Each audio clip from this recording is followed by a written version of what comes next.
चंद्रपूर शहरात कार्यरत असलेल्या महाऔष्णिक विद्युत केंद्रात कालबाह्य व जुनी युनिट्स अद्याप सुरू असल्याने प्रदूषणाचे प्रमाण वाढत असून प्रस्तावित 800 मेगावॅट क्षमतेच्या नवीन प्रकल्प आधुनिक तंत्रज्ञानावर आधारित असावा अशी मागणी नागपूर येथे सुरू असलेल्या विधिमंडळाच्या अधिवेशनात आमदार किशोर जोरगेवार यांनी चंद्रपूर औष्णिक विद्युत केंद्राशी संबंधित महत्त्वाचा व गंभीर मुद्दा सभागृहासमोर मांडला।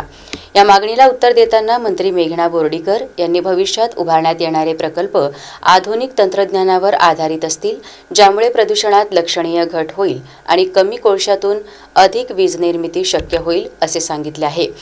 तसेच 800 मेगावॅट क्षमतेच्या या प्रकल्पासाठी अंदाजे 9,892 कोटी रुपयांचा खर्च अपेक्षित असल्याची माहितीही त्यांनी सभागृहात दिली।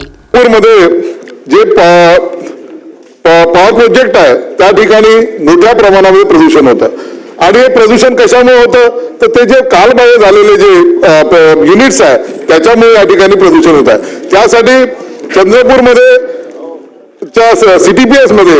एक 800 मेगावॅटचे नवीन प्रकल्प विचाराधीन आहेत का या संबंधीचा मी या ठिकाणी प्रश्न विचारला होता। त्यामध्ये शासनाचं उत्तर मला या ठिकाणी निश्चितपणे आलेलं आहे की 800 चे या ठिकाणी संच लावण्याची त्यांची भूमिका आहे। निश्चितपणे या ठिकाणी चंद्रपूर येथे सुपर क्रिटिकल तंत्रज्ञानावर आधारित रिप्लेसमेंट पॉवर प्रोजेक्ट तात्काळ मंजूर करावा आणि ती शासनाची तशी भूमिका सुद्धा आहे। या ठिकाणी WCLचा मोठ्या प्रमाणामध्ये कोळसा सुद्धा उपलब्ध आहे। जर विचार केला तर या महाराष्ट्राचं जे पॉवर कॅपिटल चंद्रपूर आहे हे पॉवर कॅपिटल हे याकरता आहे की त्या ठिकाणी सर्व ज्या ज्या गोष्टी वीज निर्मितीसाठी आवश्यक आहे त्या सर्व आहे, परंतु दुर्दैवानं हे जुने या ठिकाणी युनिट झाल्यामुळे ते मोठ्या प्रमाणामध्ये प्रदूषण करतात। 1 आणि 2 नंबरचं युनिट त्या ठिकाणी बंद केलं, 3 आणि 4 नंबरचं युनिट सुद्धा भविष्यामध्ये बंद करावं लागणार आहे आणि म्हणून आपण हे कधी करणार आहात हे सुद्धा सांगितलं। या मागे 8 आणि 9 या क्रमांकाचा 500 चे 2 निर्मिती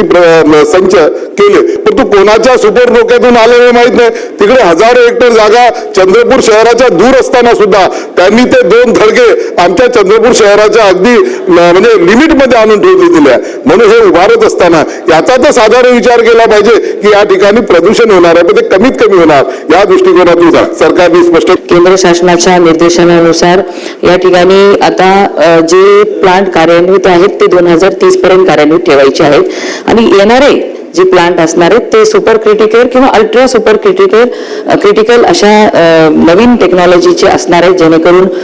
या ठिकाणी पोल्युशन पण कमी होईल, कमी कोळशामध्ये जास्त वीज निर्मिती होईल आणि अशा पद्धतीच्या आपल्या ह्या चंद्रपूर प्लांट मध्ये नवीन प्लांट उभारण्यासाठीची जागा अवेलेबल आहे, कोळसा सुद्धा स्वस्त मिळतो आणि ग्रीड सुद्धा आपल्या त्या ठिकाणी तयार आहे। म्हणून आपण केंद्राच्या रिप्लेसमेंट पॉवर प्रोजेक्ट अंतर्गत 800 मेगावॅटचा क्षमतेचा या ठिकाणी प्रकल्प व्हावा यासाठी आपण याची फिजिबिलिटी तपासलेली आहे आणि एक